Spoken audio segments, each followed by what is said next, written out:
தமிழ் வணக்கம். பாருங்கப்பா, கருவேப்பிலை பூ தான் இன்றைக்கி ரசம் வைக்க போகிறோம். பாருங்கள், கருவேப்பிலை பூ தான் ரசம் வைக்கிறோம். பருப்பு தண்ணி கொஞ்சம் எடுத்து வச்சுருக்கோம். புளியும் தக்காளியும் கரைச்சி வச்சுருக்கோம். பாருங்கள், தாளிக்கிறதுக்கு எடுத்து வச்சுருக்கோம். தாளிச்சிட்ருக்கோம் பாருங்கள்.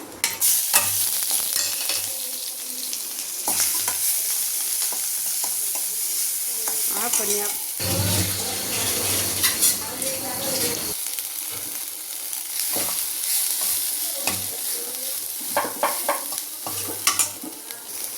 பாருங்கள், கருவேப்பிலையும் பூவையும் இதில் போட்டுட்டோம். எண்ணெய் கம்மியாக தான் ஊற்றணும், கொஞ்சம் தான் வைக்கிறோம். கருவேப்பிலை பூ ரொம்ப நல்லது, உடம்புக்கு நல்லது. கருவேப்பிலை பூ துவையலும் செய்யலாம்.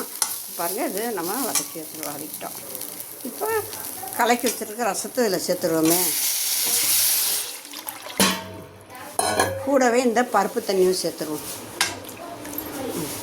அப்படியே கிண்டி விட்டு மூடிடுவோமே. பாருங்கள், மல்லி இலை தண்டும் போட்டுக்கிட்டோம்ல, எல்லாம் சேர்ந்து சாறு இறங்கட்டுமே. தாளிக்கும் போது போட மறந்துட்டோங்க பெருங்காயம். அதில் இப்போ பெருங்காயத்தில் கொஞ்சம் போட்டுருவோம்.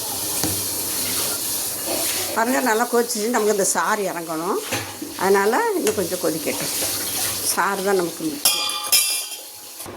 பாருங்கள், இறக்குற பதம் வந்துருச்சு. இறக்கிடுவோம் ரசம். பாருங்கள், பூண்டு கொஞ்சம் நச்சு போட்டு அப்படியே மூடி இறக்கிடுவோம்.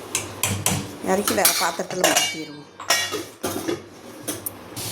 பாருங்கள், கருவேப்பிலை பூ ரசம் இறக்கும்போது கொஞ்சம் பூண்டு தட்டி போட்டு இறக்கி மூடி வச்சிடணும். அப்போ தான் நல்லாயிருக்கும். இப்போ மூடி வச்சுருவோம். பரிமாறும்போது பரிமைக்கலாம்.